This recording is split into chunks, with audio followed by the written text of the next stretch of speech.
Today we're making fluffy, pillowy garlic naan with some of my favorite food, Pakistani Nihari.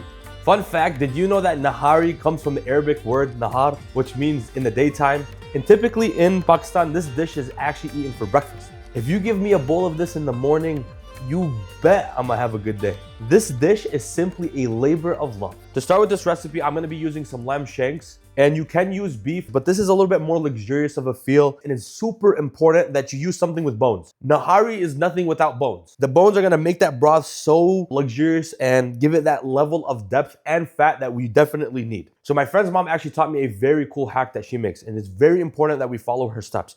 She cooks the onion in the beginning to flavor the oil, and that's gonna perfume the entire dish. So that's super important. So right now I just got a red onion, and I'm gonna go across the grain and make really, thin slices just like this.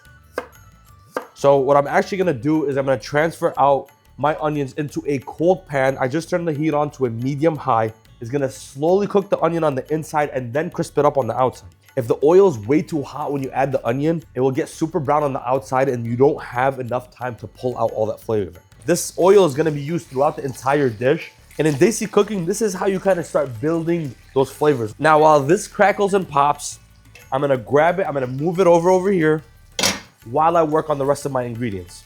Now, the basics of beef nihari are this really nice masala, which is just a spice mix. And you can get the store-bought stuff and it will be really good. But I personally like to make my own. So to start, I have some cardamom, clove, black peppercorn, a cinnamon stick, some bay leaf. And then we got our beautiful dabba here.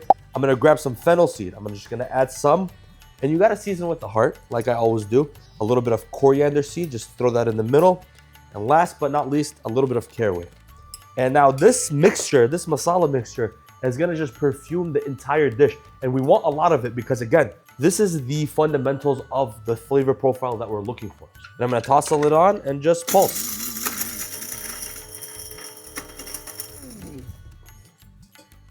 Oh my gosh, that literally smells insane. Like, I can't explain to you how much of a difference it makes to make your own masala. Like, really, I used to just skimp out and just buy the store-bought stuff.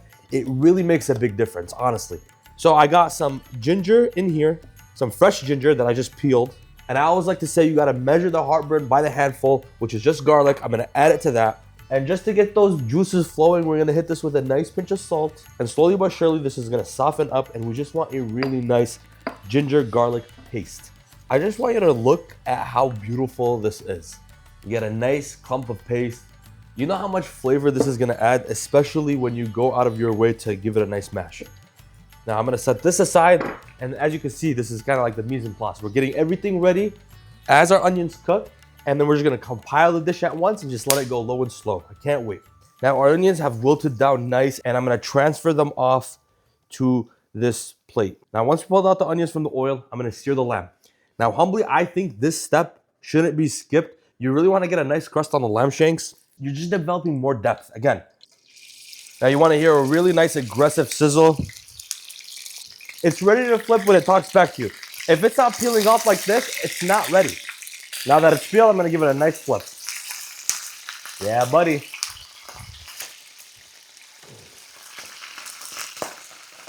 So transparently, I seared them in a pan just so you could see what's happening, but I would do everything in this pressure cooker because mine does have a saute function. So I nestled mine into this pressure cooker and I saved some of that onion oil. So I'm just gonna add a little bit of that onion oil just to, kind of perfume them. And this is when all the magic happens. So I'm gonna give this entire mixture my masala, just like this. Then I'm going to add in my ginger and garlic paste.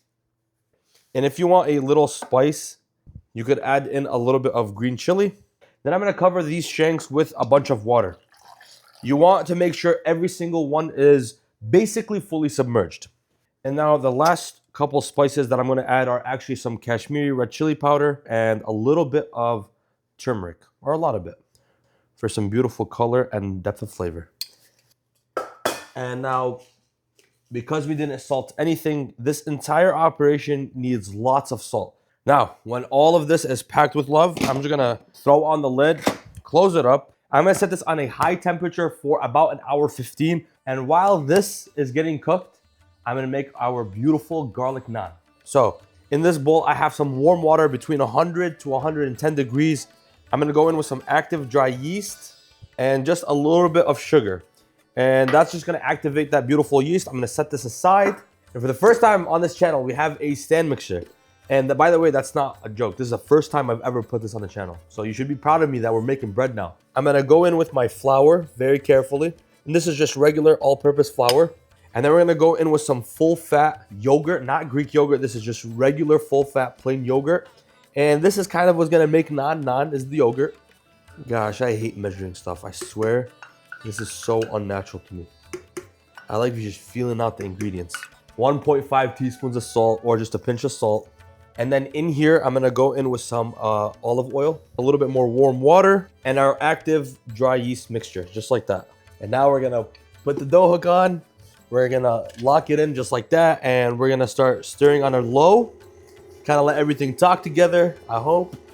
And then just slowly but surely, we're gonna, crank it up a little bit. So after just about 5 minutes of kneading, you could also do this handheld just for the record. I'm just gonna scoop this out and put it on my cutting board with the flour. Knead it with my hand a couple times. And just with my bench scraper, I'm gonna kind of just tuck in the sides. It was on the wetter side, so I adjusted it with, give it a little flour and form it into this smooth ball. Then in a dry bowl, I'm just gonna oil it up generously so nothing sticks. And then I'm just gonna transfer our dough ball very carefully. I'm just gonna cover it with a damp towel. You actually wanna let this sit for at least 30 minutes up to an hour, just to kind of reconstitute, puff up a little bit. We'll be back. Now, about an hour has passed. I'm just gonna flour my surface real quickly. And by now, you should have a almost doubled in size dough ball. Oh, that's fluffy. I'm just gonna pull it out. I'm actually gonna just split that in half like this and just split it into 4 portions, just like that. And then 4 portions on this one. And now you have 8 dough balls. And you're just gonna kind of re-knead it for a couple times. And then pull in the sides just like this. Now I'm gonna throw them on a baking sheet. Now that our dough balls are done, I'm just gonna cover them once again and let these chill for another 15 minutes. Now let's be honest here. Clearly I'm new at making bread, but that's the whole point. If I could do it, you can too. Now if you're making naan from scratch, it's gonna be next level just because you're making it from scratch. I'm gonna grab one of my dough balls just like this. I'm gonna hit the rolling pin with a little bit more flour. And then just very gently, you're gonna hear a couple air bubbles pop. I'm just gonna roll this out. Your dough should be nice and relaxed. And then I'm just gonna kind of grab it like a pizza dough and just let the weight of the dough just fall on itself, just to allow it to be kind of paper thin, almost see-through. Now, to cook these, hot cast iron. It needs to be a hot surface. They only cook for about 90 seconds. I'm gonna lightly oil it. And I know some people do a dry pan, but I like to lightly oil it. And then I'm just gonna grab the naan and just spread it onto our very hot surface, just like that. Now, you're gonna see it right away just kind of bubble. You can perforate the dough, which means poke some holes so it doesn't bubble that much, but I just think it's really, visually appealing. It's already almost done. It's only been 30 seconds, so I'm just gonna give this a nice flip. Now, the second it's done, I'm just gonna grab it and throw it onto a damp towel. And you can just see those light char marks. That's what makes naan so special. So right here, I have a little bit of garlic butter. It's literally just garlic and butter mixed together. I'm gonna take some fresh cilantro that I chopped up earlier. I'm gonna sprinkle it in. And then I'm just gonna mix up that softened butter. And while it's still hot, I'm just gonna dab it all over that beautiful garlic naan. Now, some flaky white salt. Come on, you just look how beautiful that is. And that's how you get some beautiful, fluffy, pillowy naan. I obviously couldn't even wait, so I'm gonna try it before we even finish the nihari.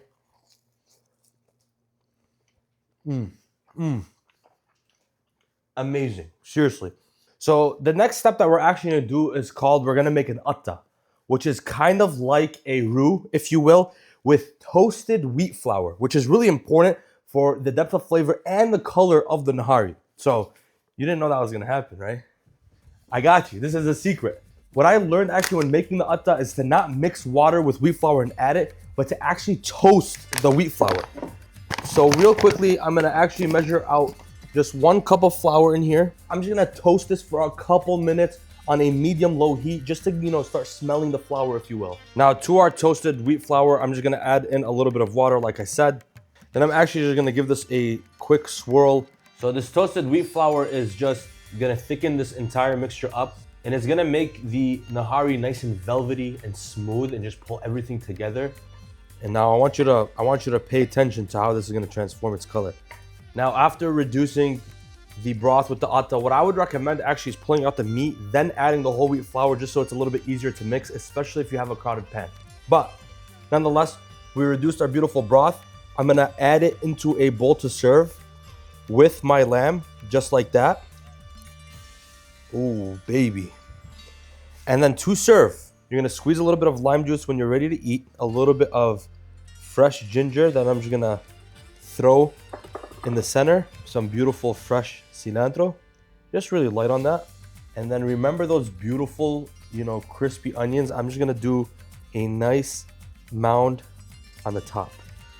Now, I don't know about you, but literally my mouth is salivating. I cannot wait to eat. So what you're gonna do is we're gonna tear a nice crunchy piece of naan, and it's pillowy, it's fluffy.